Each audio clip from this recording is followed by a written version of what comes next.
এই জামাত এনসিপি এদের এই দেশে কোনো অর্জন নাই। এই পাকিস্তানিদের লুঙ্গির তলে জামাত অবস্থান নিয়েছে। বিএনপির বিরুদ্ধে একটা মিডিয়া ট্রায়াল চলছে। এই জামাত এনসিপি এরা এই দুর্নীতি, লুটপাট, চাঁদাবাজি চালিয়ে যাচ্ছে। কুরুচিপূর্ণ স্লোগান দিয়েছে। বিএনপি চাঁদাবাদের সাথে কোনো সম্পৃক্ততা নেই। 5ই আগস্টের, জুলাই আগস্টের নেতৃত্ব দানকারী দল এবং সংগঠন হিসাবে শুধু একটা দলই ছিল, বাংলাদেশ জাতীয়তাবাদী দল বিএনপি। এনসিপি দেখা যায় যে 5ই আগস্টের পরে এই কিছু ছাত্ররা এই জুলাই আগস্টের চেতনাকে বিক্রি করার জন্য তারা বিভিন্নভাবে সারা দেশে সন্ত্রাস, চাঁদাবাজ এবং মব রাজত্ব কায়েম করেছে এবং বিএনপিকে বৈষম্যের ভিতরে ফেলে দিয়েছে। আমরা বিএনপির নেতাকর্মীরা আমরা 16-17 বছর পর্যন্ত হাসিনার রাবার বুলেটের সামনে দাঁড়িয়ে আন্দোলন সংগ্রাম চালিয়ে এসেছি। এই আন্দোলন সংগ্রামে আমাদের বিএনপির 60 লক্ষ নেতাকর্মীর বিরুদ্ধে মামলা, আমাদের 1700 নেতাকর্মী গুমের শিকার হয়েছে বিএনপির।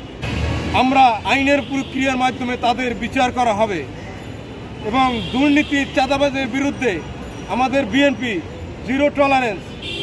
বর্তমানে বাংলাদেশে 5ই আগস্টের পর থেকে এই দুর্নীতি, চাঁদাবাজের সাথে এই জামাত শিবির এবং এই এনসিপি ছাত্ররা তারা জড়িত। বিএনপির কেউ চাঁদাবাজি করার দুঃসাহস দেখানোর কোনো যৌক্তিকতা, কোনো ক্ষমতা রাখে না। আপনারা জানেন যে আমাদের ভারপ্রাপ্ত চেয়ারম্যান তারেক রহমান এই 1 বছরের ভিতরে, 5ই আগস্ট থেকে 1 বছরের ভিতরে আমাদের 4 থেকে 5 হাজার নেতাকর্মী বহিষ্কার শোকজ করেছে। এই কিছুদিন আগে এনসিপির ছেলেরা একজন আওয়ামী লীগ নেতার বাড়িতে চাঁদাবাজি করতে গিয়ে 5 জন ধরা খেয়েছে। তারা প্রত্যক্ষভাবে এনসিপির সাথে জড়িত।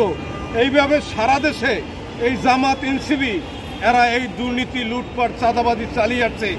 আর তারা মিডিয়া প্রোপাগান্ডার মাধ্যমে এর দায় তারা বিএনপির উপর চাপানোর অপচেষ্টা করছে।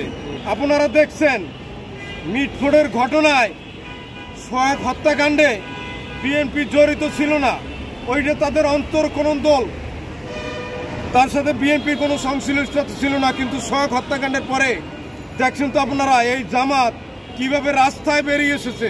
তারেক রহমান সম্মান দিয়ে তারা কুরুচিপূর্ণ স্লোগান দিয়েছে।